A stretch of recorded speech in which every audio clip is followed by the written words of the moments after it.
Welcome to Soul Hacks and welcome to today's episode with my first guest.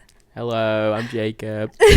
With Jacob. As I talked about last episode, where I am and how I got here and how I felt, we will talk today about How I feel. and all in general about mental health, because that's one thing I'm passionate about. Yeah, passionate about. I've got my own mental health page. I talk to everyone about mental health. Yeah, exactly. Even if they don't want to hear it, they're going to be talking about mental health. Exactly. Perfect. Yeah. Especially on a night out. Yeah. Oh, yeah. Give me a few drinks. I might be crying, but you'll be crying as well.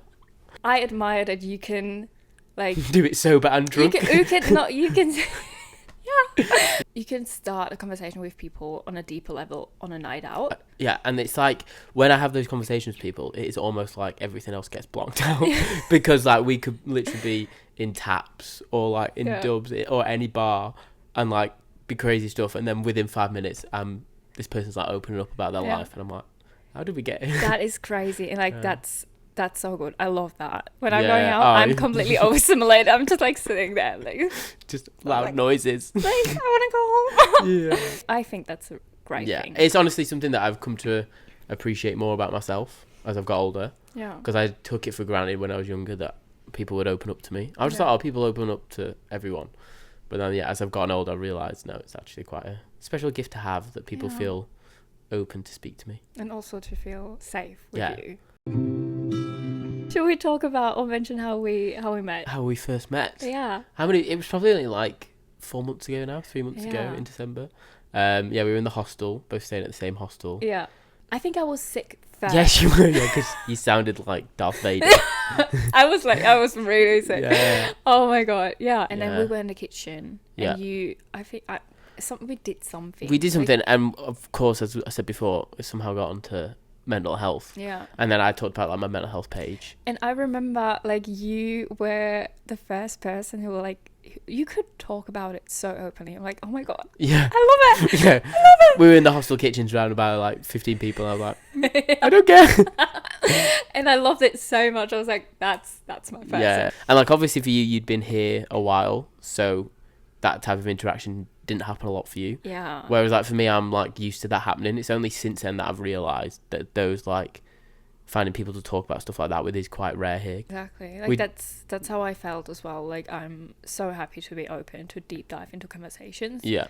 But obviously I'm not doing it with every person and every person I see. You can tell from the body language if a person is open to it or not. Mm-hmm. How did you feel when you got to Whistler? I was like petrified because I came over, I didn't have a job. I only had like 3 weeks accommodation, didn't have a lot of money. Yeah. And I was like, right, I've given myself this time to like find a job. But I was so like, I'd been travelling on my own, but this was the first time like moving abroad. Yeah. And I was so glad I went to the hostel because obviously we met loads of people. But yeah, I was really scared when I came over. I felt like I was doing the wrong thing. I felt like old me would never have been in that situation. But it felt good to be outside of my comfort zone. And then, as soon as I got a job, I felt more settled. But the first like week or so in the hostel, I was like skitzing out because I was like, what's going on? Like, I didn't know what I was doing. But that's what I loved about the hostel and the people we were there with. It felt like we had a group who were all in a similar position. Yeah. And like obviously we formed a really good friendship group from that.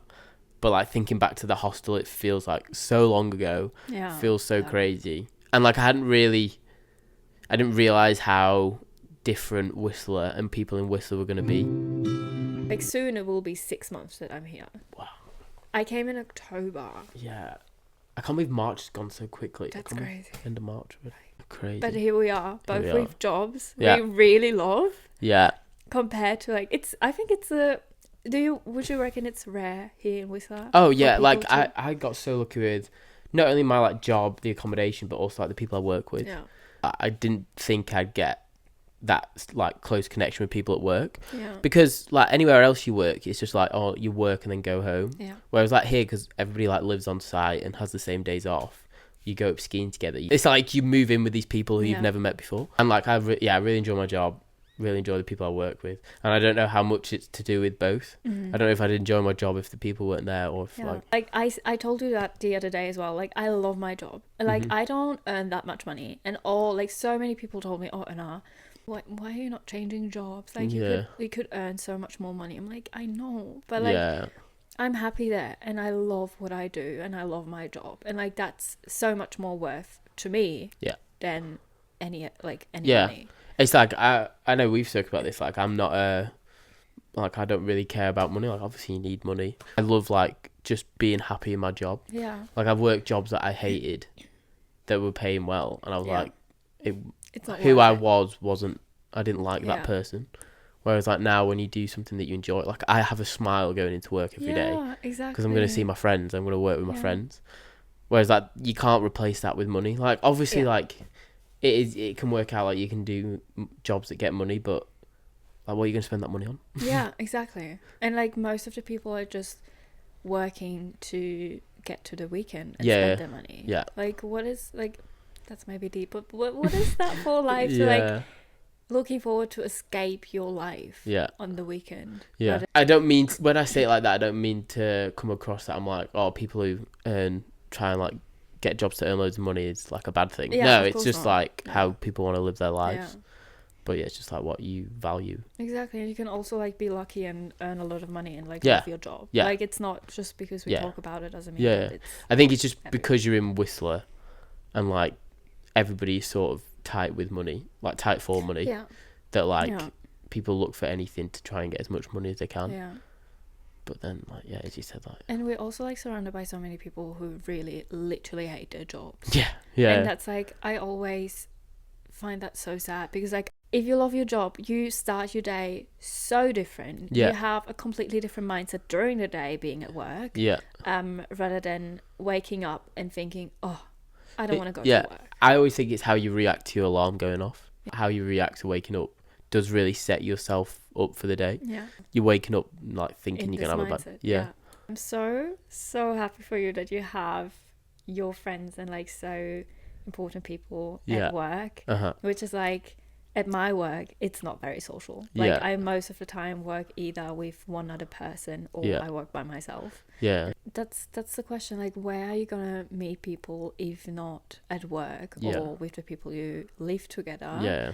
Or if you don't go out. So that was like my problem, for example. Yeah. My work wasn't very social. I was like living either like the first time obviously in a hostel, and then I lived by myself. Mm-hmm. And then I'm not going out. Like, I'm not an outgoing person. I've seen you in Apri. Where are you gonna meet people? Yeah. And like we've talked about that so much about Whistler, like, because it's such a party, like go place. Yeah. There's no time for like rest, which means that nothing's set up for people to do in the rest time. Yeah. Like, or if there is, it's hard to find them.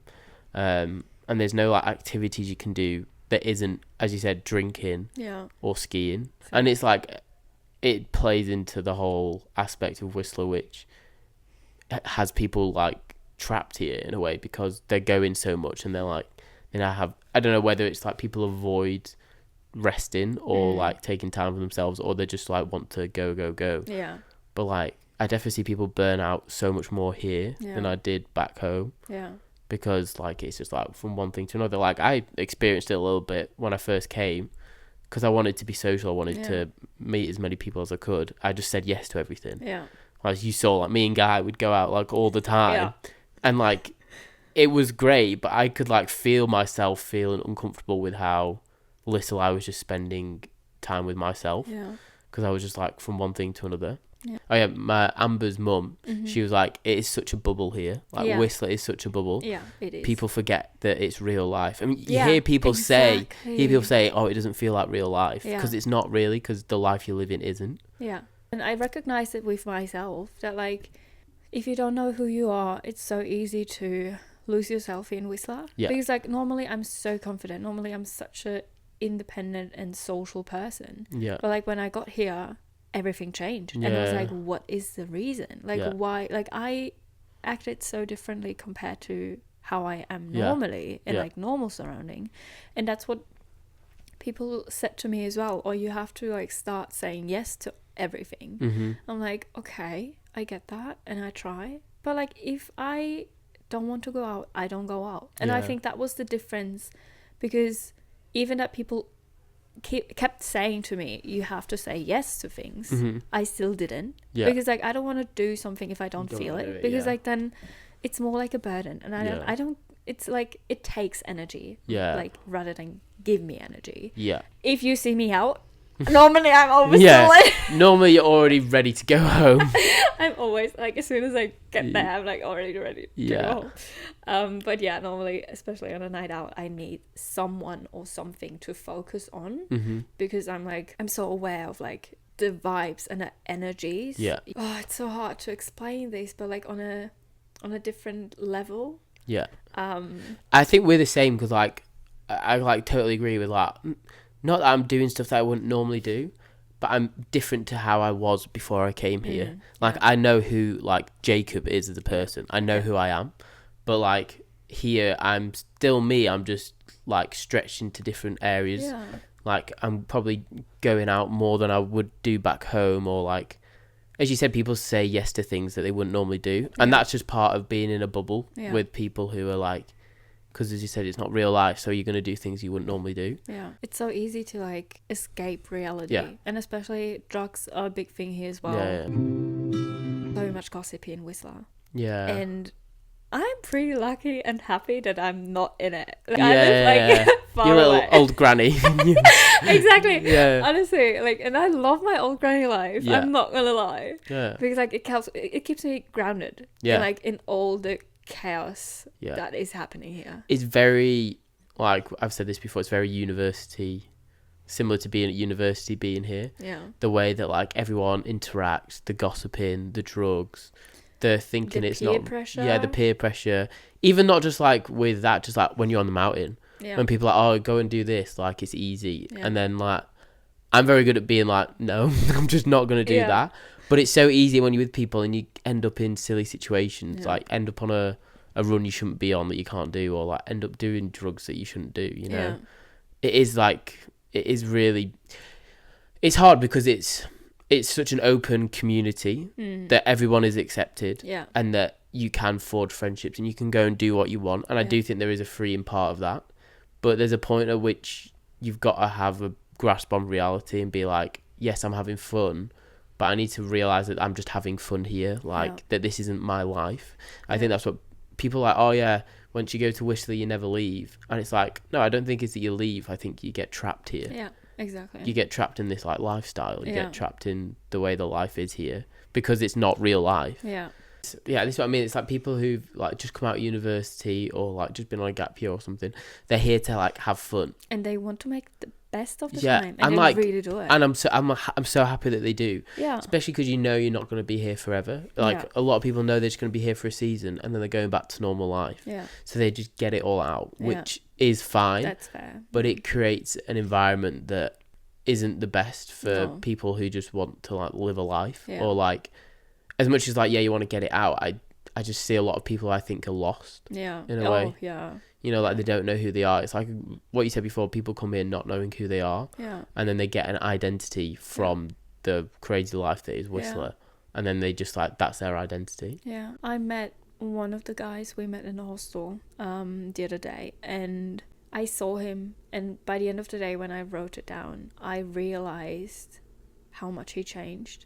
For some people maybe it didn't seem that he changed, but like I remember him when he got to the hostel with like his light in his eyes, and he had so much excitement for everything, going up the mountain and everything, and I could barely recognize him. I realized that he lost his spark in his eyes, and like that hits hard. That hurt. Yeah. And like as you said, like if you don't know who you are before coming out here, it's really hard to like keep a grasp of who you are. Like, I felt like I had a good idea of who I was before I came out here. Yeah. But even at points at the start, like, I got lost. Mm. Like, I wasn't taking time to go and do stuff that I know would help. Yeah. I don't know, like going to a cafe and reading my book on my own. Yeah. Because, like, I wouldn't do that because it's a slow thing. Yeah. And everything here's fast. Yeah. And I think that's, like, that was my problem because I'm so focused on doing things that are good for me. Mm-hmm. And I'm not influenced by like my surrounding. Like obviously I am, but like I still take my time to slow down. I still take my time to ride. And every time when I took my like time for myself, it felt like I'm antisocial. Yeah. Not necessarily that I've never felt FOMO, but like every time when I took time for myself, Yeah. slowing down, it felt kind of wrong. Yeah, you like start questioning yourself. Yeah, exactly. And I had like this conversation with my friend the other day, actually in the big gondola. Classic. Love it. Yeah. And I was like, because we were at Roundhouse and it was 11 something. I don't know if I'm naive or I don't know, but like I just realized how many people are already drunk and like how many that probably was me. and how many people start drinking like 10 or 11 o'clock. Yeah. And I was like, oh, yeah, that is not my lifestyle.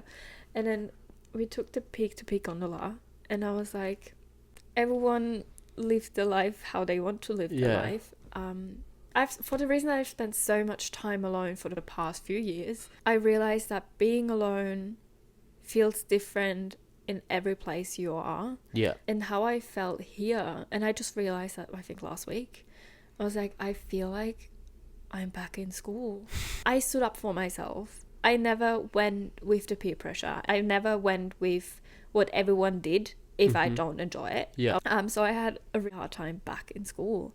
And but it never changed me that I like changed how I was or what I did. I always like knew myself pretty well, and I was like, okay, if I don't want to do something, I don't do it.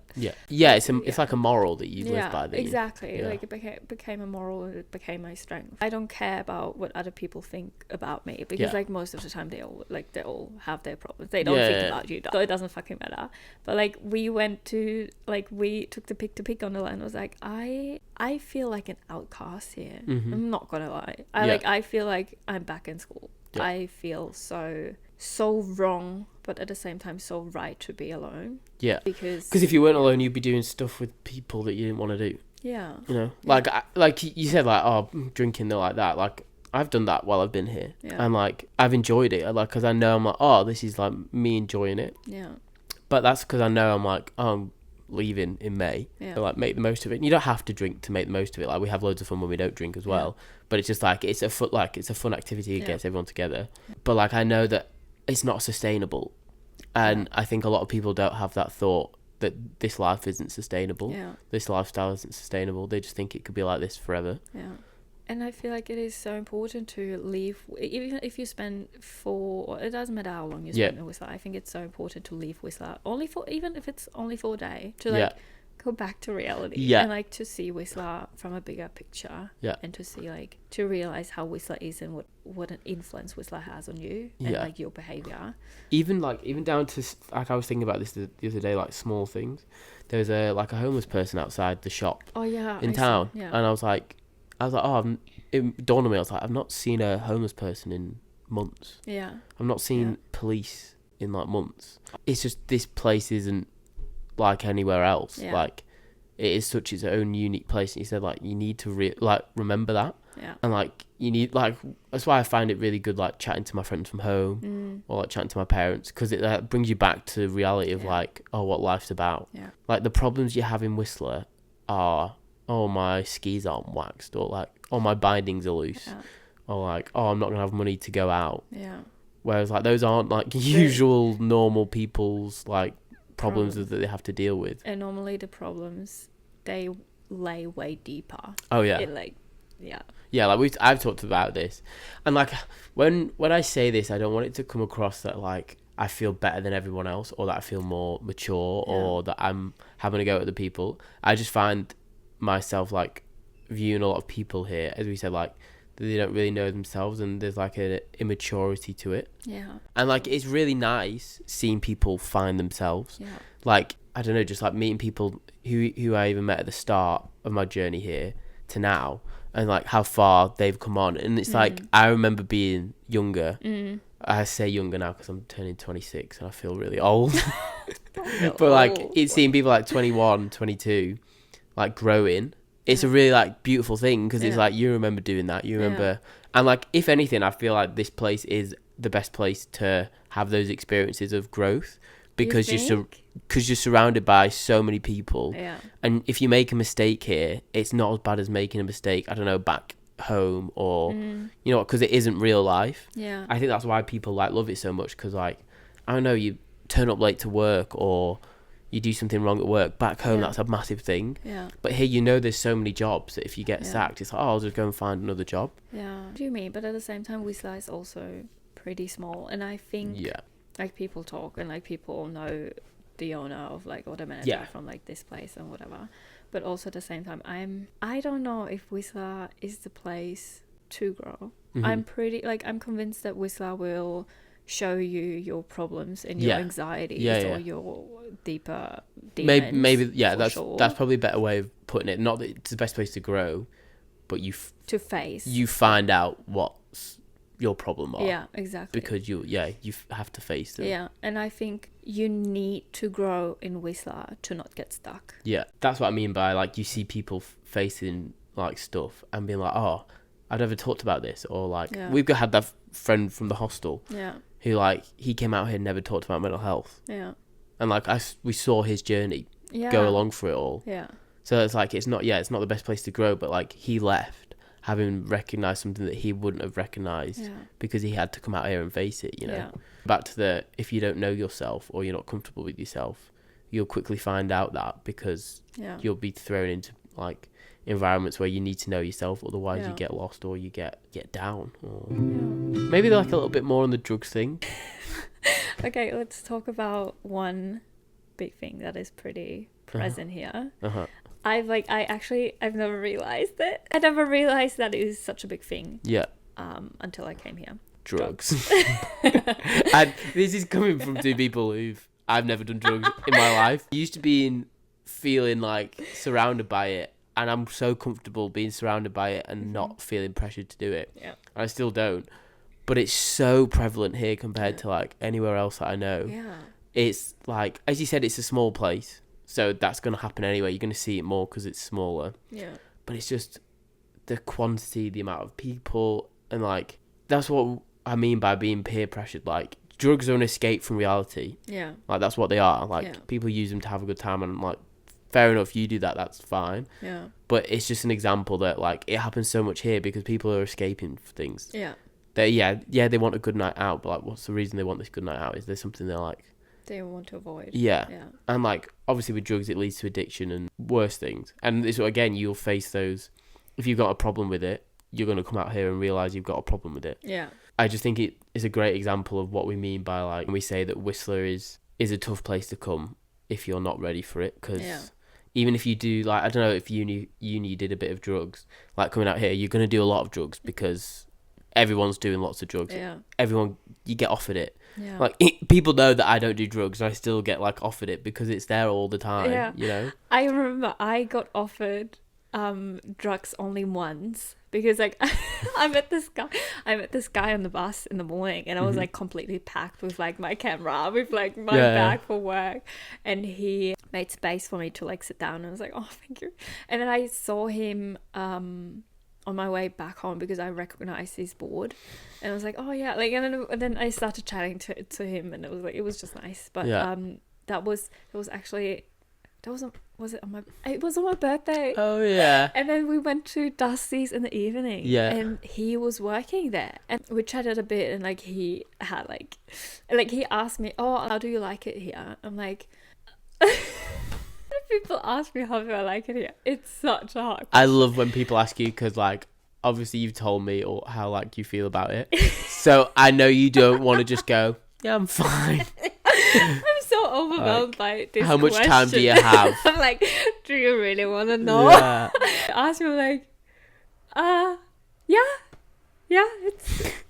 it's okay.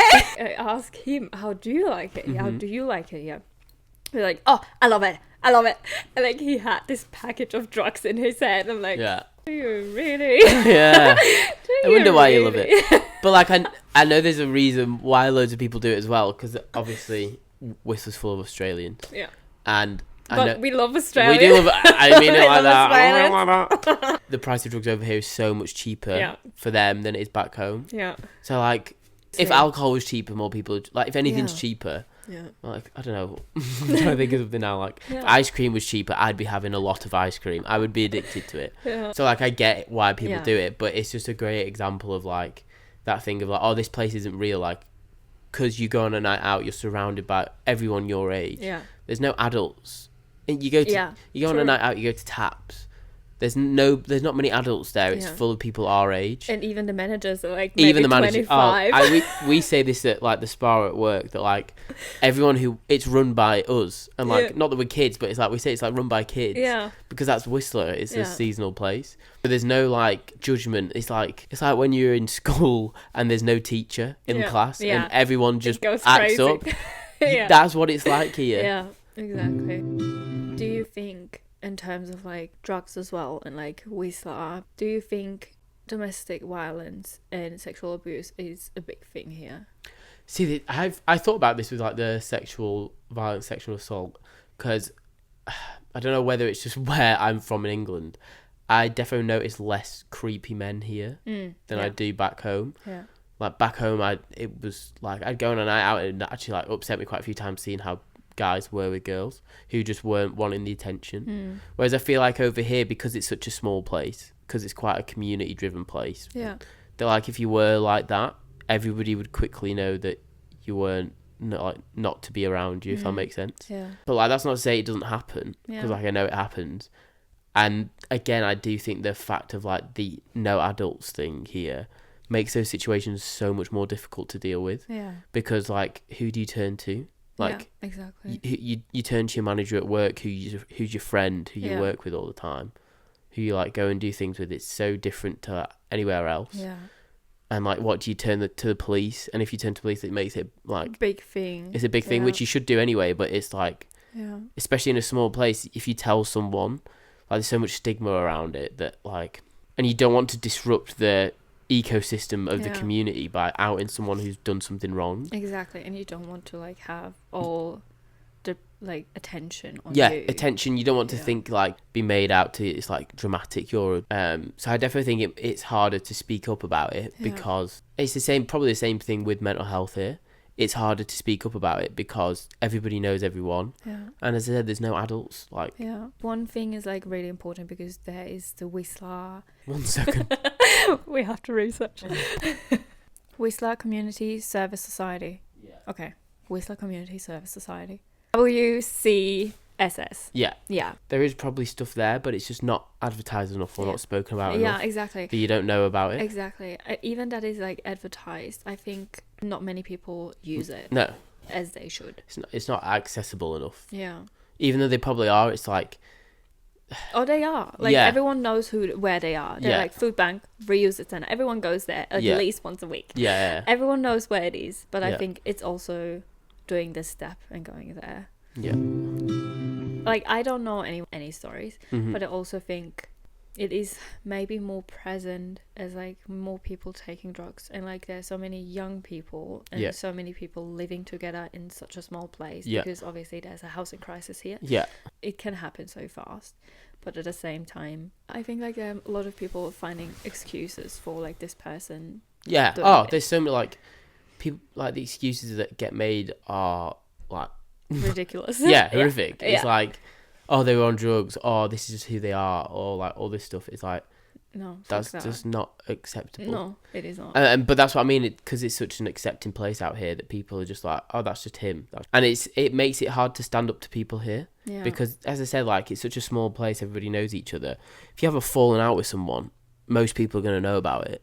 And then, like, it's awkward, it's dramatic, you don't want it to be like that. It was like Pride Week, and I was with like one of my friends, and we were just like stood at the bar, and this like guy came up to us like, oh, it's great to see you, like you two are out on Pride Week, like you should be proud of yourselves, in like a sarcastic tone, because we obviously weren't a couple. We weren't like holding hand or anything. Just me and a friend. And I was like, I just like passed it off. I was like, okay, whatever. Like normally I might have said something. Anyway, we go to the bar, and then he says like a racist remark, and then like I stop him, and I go, right, so you've been homophobic, now you're being like racist. What's your problem? Like, but like he felt like he could just get away with it because he was in Whistler. And he was like so shocked when I stood up to him. A few hours later, he tried to come up to apologise. I was like, no, I'm not. I was like, in the middle of dancing as well. I was like, mate, come on. Yeah, he came up to me at the end of the night, and I was like, okay, I'll have this chat with you now. I was like, I'm not going to accept your apology. You're only sorry because I called you out on it. Yeah. You're not sorry for your actions. Yeah. I was like, just stop being a dickhead. Yeah. And like, but he just like, he felt so comfortable to make those comments. Yeah. Which I just don't think you'd be able to make in other places. Yeah. I always say that it's like, it's a great way to get to know people, skiing, because it's such a childish activity. Yeah. That like, it brings out the child in people, like whether they're being cocky or arrogant, or like how they treat other people on the slopes. Yeah. Like, I always think it's a great way, if you wanted to go on a date with someone, to get to know who they are. I think that's like the common date here in Wisconsin, going on a ride together. Yeah. Because I just feel like when you go up with someone, you can tell in the first like run or so if they're there to show off how good they are. Yeah. Or if they're really just enjoying like who they are and like skiing. Or like if they're being like considerate to other people, or because it is as I said, it's such a childish activity. You are literally got 2 pieces of wood on your feet and you're going down a mountain. Or one. Yeah, sorry, boo. It brings out the inner child in you. Yeah, and that's like at the heart of everyone is your inner child. Like, you act how your inner child is. Yeah, and so when people's inner child is like cocky, arrogant, selfish, it comes out so quickly when you're skiing.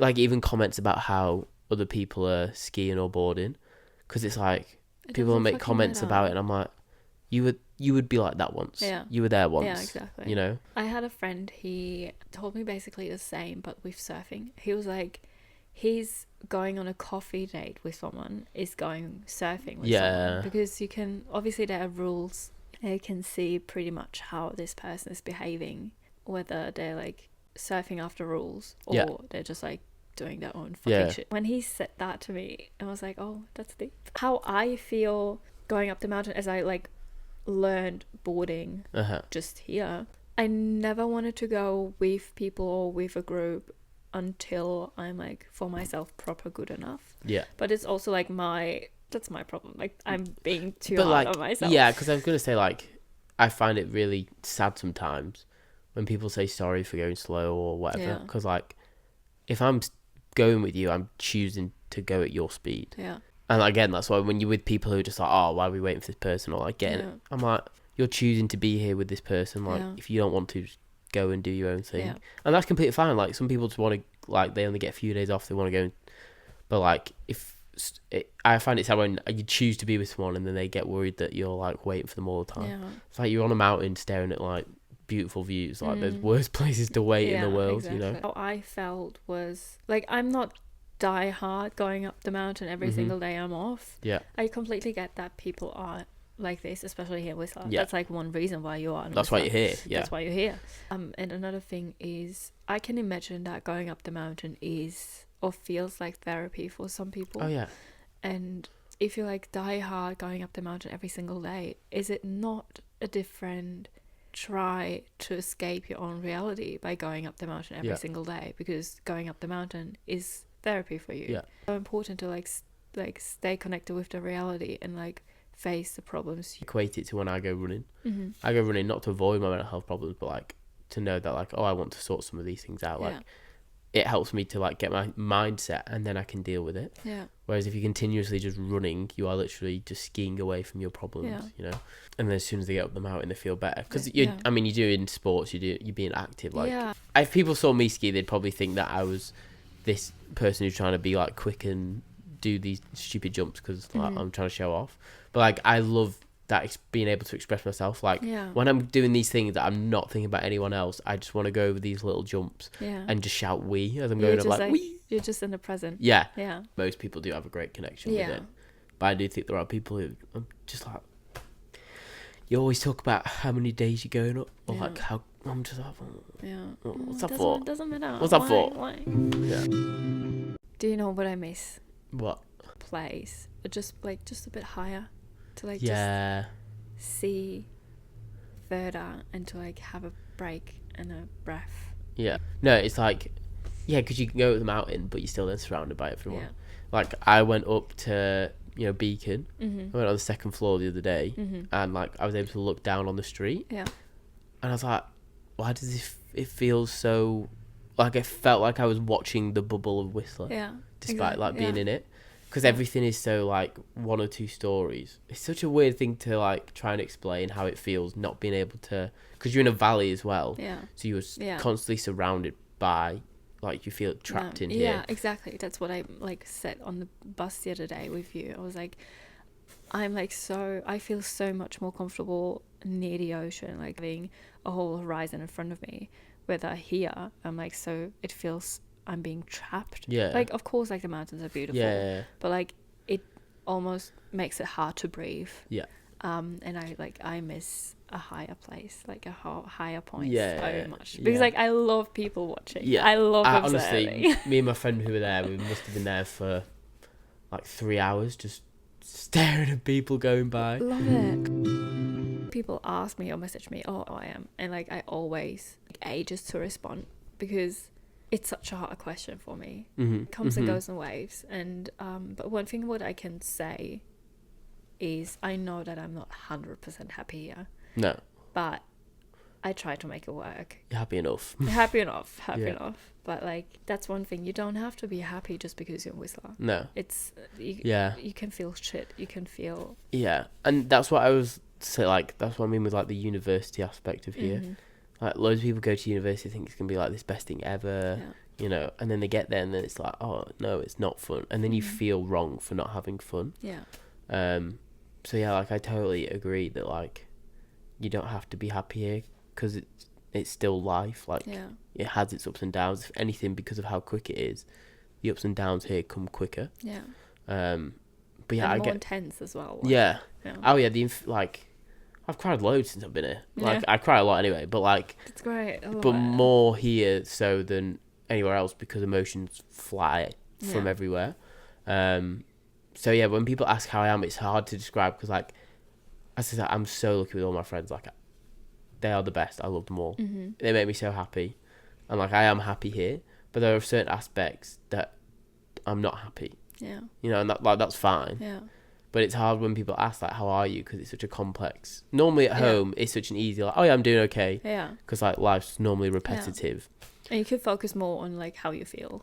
Whereas here it's just like, you could ask me in an hour and I could be in a completely different mood. Yeah, exactly. You know, I'm happy with the life I live. I'm happy with the life I chose, because that's the life I chose.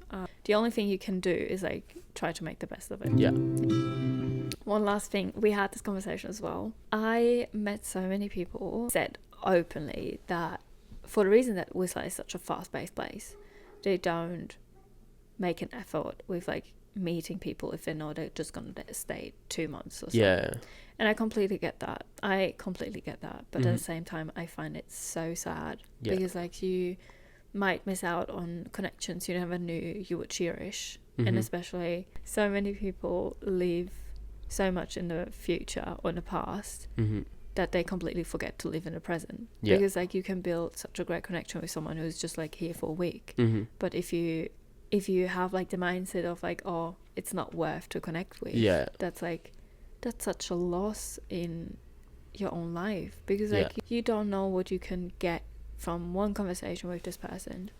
It's like, I mean, we've both been traveling, so you experience it. Like, you go to hostel, you know you're only going to be there like a few days, but you still make the effort to like speak to loads of people, because it's like some of them, like, it's weird like you said that, because like I think of the people who I met while I was traveling, like some of them I only met for like 4 days, but like you're so close, they still came into my head then, like, you know, like I still, like, they know so many things about me, because like in 4 days, like I spoke to them about everything. Like we spoke about this, like life is about connections. Like you don't experience things on your own, even if you're like in a place like Whistler. You experience everything with the people around you. Your experience of a place is molded by the relationships and the connections you have. I also think that's why it's so chaotic, because people are like, oh, I'm not going to see this person, so I'm just going to act this way, you know, and like I'm never going to see them again. Although they just don't make the effort to do it. It is sad, because it's like, because you put in time as a value over connection with human beings, like you don't think the effort is worth it for their connection, which is so stupid, because like you could meet someone and then within like a few days realize, oh, this person's like my type of person, and then even if you do only know them for a month, like so what? Like, I've been close to people I've met during the past 2 years, and I've met them maybe 4 times. Yeah. I'm like so close to them because like you meet on a different level. Yeah. And like like I count like at least 4 of them to my closest friends. Yeah. And I haven't met them that often. I volunteered in a hostel with this guy for 2 months, and like we're really close. In a year I've seen him twice. Yeah. But he's like moving out here in July. Yeah. But even still, like, there was no point when I was like knew he was leaving that I was like, oh, it's sad that I've got this connection, it's gonna go. Because like once you have a connection like that, you know it's gonna transcend like where you're at. It doesn't matter where you are. Crazy. And the other thing that like also going on to this with Whistler is like dating. Oh, like, I'm not in there. Yeah, well, no. But like more just like it's the exact same thing. People aren't going to be here for a while. Yeah. So they treat relationships so much different. It's so much more relaxed. People are like, oh, we can just have fun because like we're going to go away or whatever. Either people ignore the fact that they're going away. Yeah. So that then like this relationship they have, they're like, oh, it's amazing. It's all this. Like, but you've not taught the fact that like what's going to happen when you both go. Like you've got to be realistic sometimes about what the situation is going to be. Wow. Yeah, that's so sad. Yeah. But also, I don't know if you recognize that, but I recognize that so many times. Every single good-looking person has a partner. Yeah. Every single one of them. And for some reason, if you ever come to Whistler, you'll walk around and be like, why are there so many beautiful people here? I actually spoke to a friend about it yesterday, and he said he thinks it's because people who come here are like outgoing, and usually outgoing people are like have got high self-esteem, confidence, because they've been told that they look pretty or attractive. Yeah. They know they're pretty. They know they're pretty and attractive. So they're like, oh, I can do anything in life. So they come to places like this. But I remember like being here the first 2 weeks, I was like, I'm so ugly. Yeah. Everyone's like 6'3", and I'm like, and like all the girls are beautiful. I'm like, is this like, what's going on? Where am I? Yeah. And I thought about, obviously, we don't know the people. We don't know their history. We don't know their connection. I'm pretty sure that like their relationships, they are fine. They're great. Yeah. But I came here and I was like, surely that's not the place where everyone finds true love. For sure not. No. And especially being like having such a hard time. I don't know if that's true, but like I tell myself that just to feel a bit better. Yeah.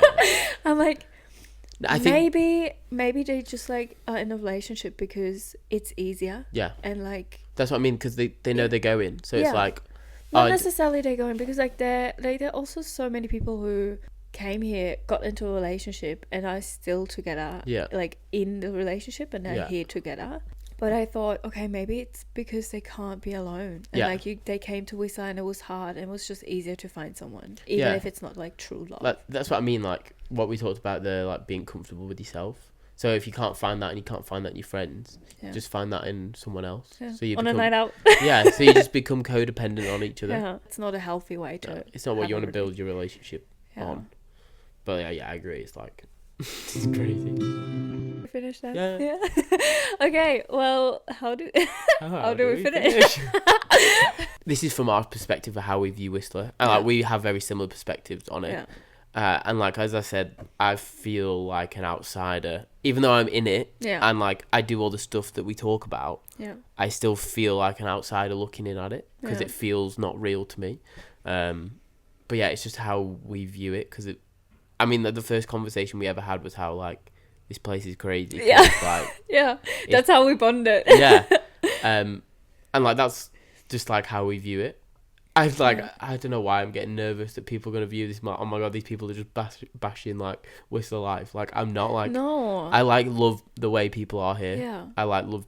Everyone is accepted. Yeah, everyone's accepted. It's just like observations we have just from like, I know we're both people who probably think deeply on about a lot of things, and we're like aware of how we are, and it comes from like a place of care in a way, because I see a lot of people and like I'm just like, oh, I just want you to be happy, like I just don't want you to like do things that aren't going to make you happy, you know.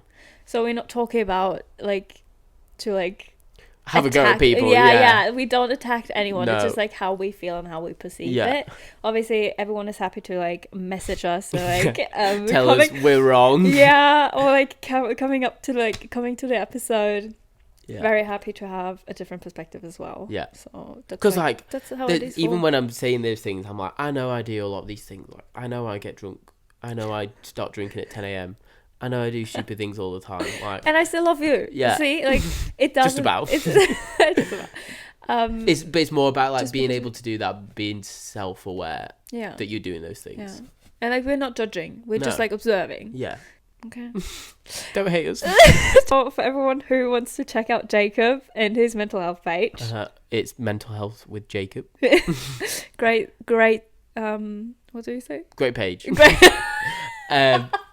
I talk mainly about my experiences and men's mental health because I'm a man. So, but yeah, it's just a lot of me rambling about topics that I find like special to me. Yeah, and that's like you do a great job. I love it. It's like so nice. Everyone should like check out Jacob's page and like please leave a follow. Send me money if you want. The podcast is Soul Hugs Podcast, and yeah, you're very welcome to like give us some feedback.